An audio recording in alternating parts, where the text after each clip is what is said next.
Hello বন্ধুরা, কেমন আছো সবাই? আশা করছি সকলেই অনেক ভালো আছো। প্রিয় বন্ধুরা, আজকে তোমাদের জন্য নিয়ে এলাম আরও একটি নতুন গল্প। আশা করছি তোমাদের দাঁড়িয়ে যাবে, তাই ভিডিওটি শুরু থেকে শেষ পর্যন্ত দেখো। একদিন আমার মাথায় খুব যন্ত্রণা করছিল। আমার দেওর বলল, বৌদি এসো ম্যাসাজ করে দিই। যখন দেওর ম্যাসাজ করলো তখন আমি এত শান্তি পেলাম যে পুরো রাত যেন আমার কোনো হুঁশই ছিল না। তারপর আমি প্রত্যেক দিনই আমার দেওরকে দিয়ে ম্যাসাজ করাতাম। আর ওই দিন আমার শরীরে তেল লেগেছিল। পরের দিন আমি ক্যামেরা লাগিয়ে দেওরকে ডেকেছিলাম। যখন সকালে উঠলাম তখন ক্যামেরায় দৃশ্য দেখে আমি তো পুরো কেঁপে উঠলাম। আমার দেওর তো আমার সাথে। কখনো কখনো আমরা সম্পর্কের সীমানার খেয়াল রাখি না, আর এই কারণের জন্যই আমাদের অনেক লোকসান হয়ে যায়। প্রত্যেকটা সম্পর্কের একটা সীমা থাকে, আর যদি মানুষ ওই সীমা পার করে যায় তাহলে সেই সম্পর্ক তার জন্য সমস্যা হয়ে দাঁড়ায়। আমার সাথেও কিছু এরকমই হতো। আমি একটা সম্বন্ধে আমার সীমারেখা পেরিয়ে গিয়েছিলাম, আর এজন্যই বরবাদী আমার ভাগ্য হয়ে দাঁড়িয়েছিল। যা কিছু আমার উপর দিয়ে বয়ে গিয়েছিল সেগুলো আমার পক্ষে ভুলে যাওয়া মুশকিল ছিল। গত কয়েকদিন ধরে আমার মাথা যন্ত্রণায় যেন ফেটে যাচ্ছিল, আর কোনো ওষুধ কাজও করছিল না। আমার রাতের বেলায় ঘুম না হওয়ারই সমান ছিল। আমি পুরো রাত জাগতাম আর ঘরের মধ্যে এখান থেকে ওখানে ঘুরে বেড়াতাম, বা নিজের বিছানাতে এপাশ ওপাশ করতাম। আবেগের ছটপটানি আমাকে পাগল করে দিত, এজন্য আমার মাথায় যন্ত্রণা হতে থাকত। আমার দেওর পঙ্কজ, যে কিনা বয়সে আমার থেকে ছোট ছিল, সে আমার ভীষণ খেয়াল রাখত, আর আমরা দুজনে বেশ ভালোই মিশতে পারতাম। আমি ভুলেই গেছিলাম যে দেওর আর বৌদির সম্পর্ক ঠিক কিরকম হয়। অনেক রাত অবধি সে আমায় জেগে থাকতে দেখত। একদিন আমার কষ্ট দেখে বলতে লাগলো, বৌদি আমি তোমার মাথায় তেল মালিশ করে দিচ্ছি, তোমার যন্ত্রণা এক্ষুনি ঠিক হয়ে যাবে। তার কথা শুনে আমি হেসে ফেললাম। আমার মনে হলো যে সে এমনিই বলছে। আমি বললাম, আচ্ছা ঠিক আছে, লাগিয়ে দাও। সে তেল নিয়ে আসলো আর আমার মাথায় ভালোভাবে ম্যাসাজ করতে লাগলো। তার সাথে সে তার পুরো দিনের গল্প আমাকে শোনাতে লাগলো। তার আঙ্গুলের দ্রুত ম্যাসাজ আমায় ভীষণ শান্তি দিচ্ছিল। আমার রোজ রাতে চা খাবার অভ্যাস ছিল। পঙ্কজ আমার জন্য চাও নিয়ে আসলো নিজের সাথে করে। মালিশ করার পর আমি পঙ্কজের সাথে চা খেলাম আর শুয়ে পড়লাম। আমার এমন ঘুম আসলো যে আমি একেবারে সকালবেলা উঠলাম। সত্যিকারের পঙ্কজের ম্যাসাজ এ তো যেন জাদু ছিল। আমি অনেক বেশি শান্তি অনুভব করছিলাম। অনেকদিন পরে আমার এরকম গভীর ঘুম আসলো। সকালবেলা উঠে যখন আমি স্নান করতে বাথরুমে গেলাম, আমি তখন ভীষণ অবাক হলাম যে আমার পুরো গায়ে কোথাও কোথাও তেল লাগানো। বোধহয় আমি ঘুমের ঘোরে নিজেই মাথার তেল এদিকে ওদিকে লাগিয়ে দিয়েছি। ঘুম পুরো হওয়ার কারণে আমার মাথার যন্ত্রণা চলে গিয়েছিল। এরপর আমি দিনভর কাজ করতে লাগলাম। আমার বিয়ের 1 বছর কেটে গেছে, আর এই 1 বছর আমি ভীষণ ভালোভাবে কাটিয়েছি। যখন আমি এই বাড়িতে বউ হয়ে আসলাম তখন আমার দেওর পঙ্কজের মাত্র 6 বছর বয়স ছিল। পঙ্কজের মধ্যে অনেক বেশি বাচ্চামো ছিল, আর সে একদম আমার ছোট ভাইয়ের মতোই লাগত। আমার বর আমায় বলেছিল যে তার বাবা খুব তাড়াতাড়ি পৃথিবী থেকে চলে গেছে, যার জন্য পঙ্কজ তার বাবার ভালোবাসা পায়নি। তার মাও পঙ্কজের উপর আর ঘরের উপর অনেক কম ধ্যান দিতেন, আর আমার বর আকরম এখানে তো থাকতই না। এজন্য আকরম আমাকে বলেছিল যে এখন সব থেকে বেশি আমি যেন পঙ্কজের খেয়াল রাখি। আমি তাকে কথা দিয়েছিলাম যে পঙ্কজকে একদম নিজের বাচ্চার মতো রাখব, আর আমি আমার কথা পুরো করেছিলাম। আমার বর আকরম অন্য শহরে চাকরি করত, আর সে মাসে 4 দিনের জন্য বাড়ি আসত। বাকি পুরো মাসে আমি আমার ছোট দেওর পঙ্কজ আর আমার শাশুড়ির সাথেই কাটাতাম। পঙ্কজ এখন 7 বছরের ছেলে, যে কিনা যুবক হয়ে গেছে। সে আমার থেকে বয়সে মাত্র 4 বছরই ছোট ছিল। সে কলেজ থেকে আসার পর ও বৌদি বৌদি করে আমার আগে পিছনে ঘুরত। আকরামের এখানে না থাকার কারণে আমার বড় ছোট সব কাজ পঙ্কজেরই দায়িত্বে ছিল। পঙ্কজ কলেজ থেকে আসার পর আমার কাজ করে দিত, আর তারপর আমারই সাথে সময় কাটাত। পঙ্কজের সাথে থাকতে থাকতে আমি একটা ব্যাপার অনুভব করেছিলাম, যে সে আকরামকে পছন্দ করত না। এমনকি তার কথা উঠলেও সে সেখানে চুপ করে যেত, অথবা কথা বদলে দিত। আমি তার থেকে জানতে চাইতাম যে আকরমের থেকে তার কিসের সমস্যা, কিন্তু আমি কখনো এই প্রশ্নটা করতেই পারিনি। আকরামের মা পুরো দিন পাড়ায় ঘুরে বেড়াতেন, আর সন্ধ্যা হতেই বাড়ি এসে তাড়াতাড়ি শুয়ে পড়তেন। পরের দিন সকালবেলা আবার পাড়ায় বেরিয়ে যেতেন। এজন্য আমার তার দিক থেকে কোনো সমস্যাই ছিল না। জীবন খুব ভালোভাবেই কাটছিল। কিন্তু আকরামকে ছাড়া আমি পুরো রাত ঘুমোতেই পারতাম না, আর পুরো রাত আমি এপাশ ওপাশ করে কাটিয়ে দিতাম। কখনো কখনো মন চাইতো যে আমি নিজেই আকরামের কাছে চলে যাই, কিন্তু এখন এমনটা সম্ভব নয়। এজন্য আমার মাথায় মাঝে মধ্যেই ব্যথা ব্যথা হতো। পঙ্কজ জানত যে আমার মাথায় ব্যথা, এজন্য প্রথমে তো সে আমার জন্য ওষুধ নিয়ে আসত। কিন্তু একদিন হঠাৎ সে বলল যে, আপনি কতদিন আর ওষুধ খাবেন মাথা যন্ত্রণা? এর থেকে তো ভালো যে আমি আপনার মাথার ম্যাসাজ করে দিই, আপনি অনেক শান্তি পাবেন। আমি পঙ্কজকে বললাম, ম্যাসাজ করার বদলে কিছুদিনের জন্য আমাকে নিজের দাদার কাছে পাঠিয়ে দাও, আমি নিজেই ঠিক হয়ে যাব। আমার কথা শুনে পঙ্কজ বলতে লাগলো, যদি আপনি চলে যান তো আমার কি হবে? আমি তো আপনাকে ছাড়া থাকতেই পারি না। তার কথা শুনে আমি জোরে জোরে হাসতে লাগলাম। সে আমার সাথে এভাবেই কথা বলতো। সত্যিই পঙ্কজের সাথে থেকে আমার একটা অভ্যাস হয়ে গিয়েছিল তার। আমরা দুজনে মাঝে মধ্যেই ঘুরতে বাইরে চলে যেতাম। সে রাতের বেলা আমার জন্য আইসক্রিম নিয়ে আসত, আর আমরা দুজন মিলে রাতভর একসাথে সিনেমা দেখতাম। আমি পঙ্কজের সাথে কেনাকাটা করতে যেতাম। তখন সে আমাকে অনেক মডার্ন আর ফ্যাশনেবল জামা কাপড় কিনতে বাধ্য করত।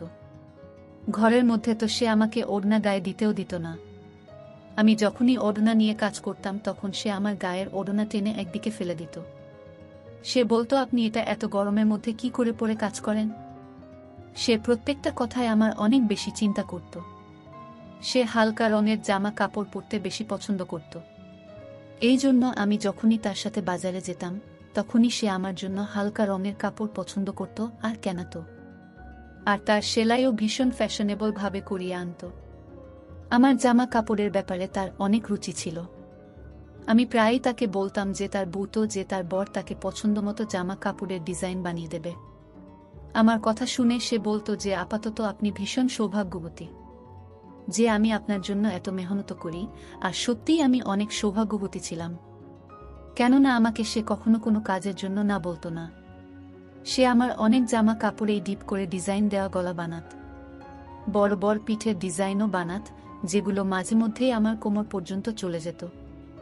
আর কামিজ এতটাই টাইট ফিটিং হতো যে কখনো কখনো তো নিঃশ্বাস নিতেও আমার কষ্ট হতো। কিন্তু পঙ্কজ এরকম জামা কাপড় ভীষণ পছন্দ করত। আমি ওকে আমার বাচ্চার মতো করে রাখতাম। এই জন্য কখনোই তার পছন্দের জামা কাপড় পরার জন্য আমি না করতাম না। হালকা গোলাপি রঙের জামা কাপড় পরে আমি একদিন রান্নাঘরে কাজ করছিলাম। অনেক বেশি গরম ছিল সেদিন, আর আমার পুরো শরীর ঘামে ভিজে যাচ্ছিল, যার জন্য আমার জামা কাপড়ে যেন আমাকে পুরোপুরি দেখা যাচ্ছিল। আর আমি ওড়না ছাড়া তাড়াতাড়ি খাবার তৈরিতেই মগ্ন ছিলাম। তাই হঠাৎই যখন সে পেছন দিক থেকে চলে আসলো আর আমাকে দেখে বলতে লাগলো, আজকে তো আপনি ভীষণ হট লাগছেন। ওর এই কথায় আমি লজ্জা পেয়ে গেলাম আর তাড়াতাড়ি আমার ওড়না খুঁজতে লাগলাম। তখনই সে বলতে লাগলো যে, আমি তো মজা করছিলাম বৌদি, আপনি আরাম করে নিজের কাজ করুন। আর সে রান্নাঘর থেকে চলে গেল। আকরাম যখন আমার সাথে দেখা করতে আসতো তখন ওই কদিন পঙ্কজ আমার সাথে অনেক কম কথা বলতো, আর পুরো দিন সে পড়ার মধ্যেই মন দিত। আকরাম ভীষণ খুশি হতো যে পঙ্কজ অনেক মেহনত করে পড়া করছে। আর আমিও ওই দিনগুলো আকরামের সাথে এতটা মজে থাকতাম যে পঙ্কজের বদলে যাওয়া আমার চোখেই পড়ত না। আকরাম শুধুমাত্র 4 দিন আমার সাথে কাটিয়ে তারপর চলে যেত, আর তারপর পঙ্কজ আবার আমার সাথে আগের মতোই ব্যবহার করত। সে আমার ব্যাপারে অনেক জেদি ছিল। সে চাইতো সে আমাকে যা খুশি বলুক। ওর এক বন্ধুর ভাইয়ের বিয়ে ছিল, সে আমার পেছনেই লেগেছিল যে আমি যেন ওর সাথে যাই। প্রথমে তো আমি না বলে দিলাম, কিন্তু যখন দেখলাম যে সে দুঃখী হয়ে আছে তখন আমি সঙ্গে সঙ্গে হ্যাঁ বলে দিলাম। কিন্তু আমি এটাই ভাবছিলাম সে তার বন্ধুর ভাইয়ের বিয়েতে আমি গিয়ে কি করব। কিন্তু ওখানে গিয়ে আমি ভীষণ অবাক হলাম। ওর সমস্ত বন্ধুরা আমাকে ভীষণ ভালোভাবেই জানত, আর এমনভাবে আমার সাথে কথা বলছিল যেন আমরা অনেকবার দেখা করেছি। ওরা বলল, সব সময় পঙ্কজ আপনার কথাই বলতে থাকে, আর সে আপনার ভীষণ প্রশংসা করে। তারা সবাই আমার সাথে আবার দেখা করার জন্য জেদ করতে লাগলো, ইচ্ছা প্রকাশ করতে লাগলো। ফেরার সময় আমি পঙ্কজকে বললাম যে তুমি তোমার বন্ধুদের আমার ব্যাপারে কি কথা বলেছ যে সবাই আমাকে এত ভালোভাবে চিনেছে। পঙ্কজ বলতে লাগলো যে আপনি তো আমার সবকিছু, আমি তো সবসময় আপনার কথাই বলতে থাকি। ওই সময় পঙ্কজের কথার মানে আমি বুঝতে পারিনি, কিন্তু যেদিন আমি তার ওই কথার মানে বুঝতে পারি, আমার পায়ের তলা থেকে মাটি সরে গিয়েছিল। পঙ্কজ রোজ রাতে আমার মেসেজ করত আর আমি আরাম করে ঘুমিয়ে যেতাম, কিন্তু যখন আমি আমার গায়ে পরের দিন জায়গায় জায়গায় তেলের দাগ দেখতাম, অবাক হয়ে যেতাম। আর এই জন্যই একদিন আমি ঘরের মধ্যে ক্যামেরা লাগালাম আর পঙ্কজকে দিয়ে ম্যাসাজ করাতে লাগলাম। ম্যাসাজ করানোর কিছুক্ষণের মধ্যেই আমি প্রত্যেকবারের মতো ঘুমিয়ে পড়লাম, আর সকালবেলা উঠে যখন ক্যামেরার রেকর্ডিং দেখলাম তো আমার নিঃশ্বাস প্রশ্বাস যেন বন্ধ হয়ে যাচ্ছিল। আমি ভাবতেও পারিনি যে পঙ্কজ আমার সাথে এরকম করতে পারে।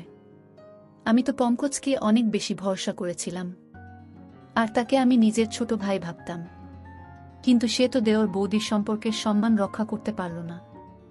ভিডিওতে পঙ্কজ আমার ভালোভাবে ম্যাসাজ করছিল, তারপর সে আমার জন্য চা বানিয়ে আনলো, আর চা খাওয়ার পর পঙ্কজ ঘর থেকে বেরিয়ে গিয়েছিল আর আমি ঘুমানোর জন্য শুয়ে পড়েছিলাম। কিছুক্ষণ পরে আমার এত গভীর ঘুম এসে গেল, তখন পঙ্কজ দ্বিতীয়বার দরজা খুলে ঘরে আসলো, আর আমি দরজা খোলার আওয়াজেতেও উঠিনি। সে ঘরে আসার পর ঘরের দরজা বন্ধ করে দিল আর আমার কাছে চলে আসলো। এরপর আমি যা কিছু দেখলাম আমি নিজের চোখে বিশ্বাস করতে পারিনি। পঙ্কজ কিছুক্ষণ তো চুপচাপ বসেছিল, আমাকে সে দেখছিল। এরপর সে নিজের আঙ্গুল দিয়ে আমার চেহারা ছুঁতে লাগলো। সে তার মোবাইল ফোন বের করে আমার অনেক ফটো তুলল, আর তারপর সে আস্তে আস্তে আমার শরীর থেকে কামিজ সরালো। তেলের সেই শিশি যেটা সে ম্যাসাজের জন্য এনেছিল ঘরের মধ্যেই রাখা ছিল। সে নিজের হাতে তেল নীল আর আমার গায়ে ম্যাসাজ করতে লাগলো। আমি জ্ঞান হারিয়ে ওর সামনেই পড়েছিলাম, আর সে আমার গায়ে নিজের হাত ঘোরাচ্ছিল। কিছুক্ষণ পরে আমাকে চুমু খেতে শুরু করলো, আর তারপর সে নিজের সমস্ত সীমারেখা ছাড়িয়ে গেল। সে আমাদের মাঝে দাঁড় করানো সমস্ত আবরণের দেওয়ালকে ভেঙে দিয়েছিল। সে আবেগ সামলাতে না পেরে এতটাই এগিয়ে গেল যে কয়েক ঘন্টা পর্যন্ত সে আমার সাথে ছিল। আমি তার সামনে জ্ঞানহীন অবস্থায় ছিলাম, আর সে পুরোপুরি জোশপূর্ণ ছিল। বেশ কয়েক ঘন্টা আমার সাথে কাটানোর পর ও যেভাবে এসেছিল সেভাবেই ফেরত চলে গেল। সে আমার ইজ্জত খুব বাজেভাবে নষ্ট করে গেল, আর এটা দেখে আমার হৃদয় পর্যন্ত কেঁপে উঠল। আমি তো তাকে নিজের ভাই ভাবতাম, এজন্য তার সাথে এত ভালোভাবে মেলামেশা করতাম, কিন্তু আমি কখনো জানতেই পারিনি যে ওর চরিত্রই খারাপ ছিল। আমি আমার ঘরে বন্ধ ছিলাম, যখন সে কলেজ থেকে আসলো সে সোজা আমার ঘরে চলে আসলো। একদম আমার কাছে বসে বলতে লাগলো, বৌদি কি হয়েছে, তোমার শরীর ঠিক নেই? আমি গভীরভাবে তার দিকে তাকালাম আর ক্যামেরার রেকর্ডিং তার দিকে বাড়ালাম। সেটা দেখে সে কিছুক্ষণের জন্য তো চুপ করে গেল। এরপরে সে যা বলল সেটা শুনে পুরো আমার গায়ের শিহরণ জেগে গেল। সে হঠাৎ করেই নিজের ভালোবাসার কথা আমাকে বলতে লাগলো। সে বলতে লাগলো চিরদিনই ভালোবাসার জন্য অভাব বোধ করত সে। যখন আমি তার দিকে ধ্যান দেওয়া শুরু করলাম তখন তার ভালো লাগতে লাগলো। সে বুঝতে পারল যে তার জীবনের কেউ এমন আছে যে তাকে ভালোবাসে। ও বলছিল যে এবার ও আর আমার থেকে দূরে যেতে পারে না, আর এই জন্যই তার নজরে তার বড় দাদার অস্তিত্ব খটকাতে লেগেছিল। যখনই আকরাম আসত সে নিজেকে ঘরের মধ্যে বন্ধ করে দিত, কেননা আমাদের দুজনকে সে একসাথে দেখতে চাইত না। আকরামকে তো সে এভাবেই প্রথম থেকেই ঘৃণা করত, কেননা আকরামের বাবা আকরামকে অনেক ভালোবাসত, আর মরার আগে উনি এই ঘরটাও আকরামের নামে লিখে দিয়েছেন। আমার আর আকরামের সঙ্গ তার হৃদয়ে কাটার মতো বিঁধত। তাই যখনই আমার জন্য সে কেনাকাটা করত সে ইচ্ছে করেই আমার জন্য এই ধরনের জামা কাপড় কেনাতো যাতে আমাকে সে পরিষ্কারভাবে দেখতে পারে। সে হালকা রং পছন্দ করত না, বরং হালকা রঙের মধ্যে দিয়ে উকি দেওয়া আমার দেহাকর্ষণ তাকে আকৃষ্ট করত। সে বলতো যে সে সৌন্দর্যে আহত হয়েছে, সে শুধু আমাকে পেতে চাইত। সে নিজের আবেগকে কাবুতে রাখতে পারছিল না যখন সে আমাকে রাতভর জাগতে দেখত। এই কথাটা তাকে ভীষণ অস্বস্তিতে ফেলত যে আমি তার দাদার কথা ভেবে জেগে আছি। ওর ইচ্ছা ছিল আমি যেন তার জন্য জেগে থাকি আর জীবনভর যেন তার সাথে থাকি। সে নিজের দাদার থেকে আমাকে আলাদা করতে চেয়েছিল আর নিজের কাছে আনতে চাইত। এই জন্য সে আমার ম্যাসাজ শুরু করে যাতে আমি শান্তি পাই, আর সে আমার চায়ে ঘুমের ওষুধ মিশিয়ে আনত। আর যখন তার বিশ্বাস হতো যে আমি গভীরভাবে ঘুমিয়ে গিয়েছি তখনই সে আমার ঘরে চলে আসতো আর নিজের পিপাসা মিটিয়ে চলে যেত। সে নিজের বন্ধুদেরও ওই কথাটা বলেছিল যে সে আমাকে ভালোবাসে, আর ওর বন্ধুরাই ওকে এই ধরনের পরামর্শ দেয়। পঙ্কজ আর তার বন্ধুরা বয়ঃসন্ধির দরজায় উপস্থিত ছিল, এই জন্য তারা ঠিক আর ভুল কি সেটা বুঝতে পারত না। আমার ইজ্জত নিয়ে বসেছিল সে। পঙ্কজের কথা শুনে তো আমার চোখ দিয়ে জল বেরিয়ে আসলো। সে এই সমস্ত করে ফেলেছিল আর আমি ছিলাম তার দাদার বউ, আর সে আমার বিছানা পর্যন্ত এসে গেছিল। আমি লজ্জায় জল হয়ে যাচ্ছিলাম। আমি ঘৃণায় পঙ্কজের দিকে তাকালাম। তখন সে আমার পায়ের কাছে বসে পড়ল আর বলতে লাগলো সে শুধু আমাকে ভালোবাসে আর আমার ঘৃণা ওকে মেরে ফেলবে। বাবার ছেড়ে চলে যাওয়ার সাথে সাথে সে নিজের মায়ের অদ্ভুত উদাসীন্য সহ্য করতে পারেনি। সে বলতে লাগলো তার মাও কখনো তার আবেগ আর তার ইচ্ছের খেয়াল রাখত না। তার বদলে তার মা গোটা পাড়ায় ঘুরে বেড়াত, আর তাই সে পুরোপুরি একাকিত্বের শিকার হয়েছিল। যখন আমি এই বাড়িতে আসলাম তখন তার একাকিত্ব দূর হলো। সে নিজে নিজেই আমার সাথে মিলেমিশে গিয়েছিল। আমি পঙ্কজকে ধাক্কা দিয়ে আমার পায়ের কাছ থেকে সরিয়ে দিলাম। আমি তার মুখও দেখতে চাইছিলাম না। সে আমার সাথে যা করেছে আমি তাকে কখনোই ক্ষমা করতে পারতাম না। আমি জানতাম এতে পুরো ভুল পঙ্কজের ছিল না। সে সত্যিই সম্পর্কের জন্য মরে যাচ্ছিল, আর আমাকে পেয়ে সে সীমানা ভুলে গিয়েছিল। আর আমিও তাকে কখনো ঠিক আর ভুল কোনটা তা বলিনি। সে যখনই আমার জন্য জামা কাপড় সেলাই করাতো তখন আমি সেটা ওর পছন্দ ভেবে মেনে নিতাম। আমি ওড়না ছাড়াই তার সামনে ঘরে ঘুরে বেড়াতাম। আমি তাকে নিজের ছোট ভাই অবশ্যই ভাবতাম, কিন্তু বাস্তবে সে তো আমার ছোট ভাই ছিল না। তার আর আমার সম্পর্ক ছিল দেওর বৌদির। আর আমি এই ব্যাপারটাই খেয়াল করিনি। আজকালকার দিনে যেখানে 1-3 বছরের বাচ্চাও পুরো সব কথাই জানতে পারে, আমি কি করে ভেবে নিলাম যে আমার 7 বছরের দেওর একটা ছোট বাচ্চা হবে।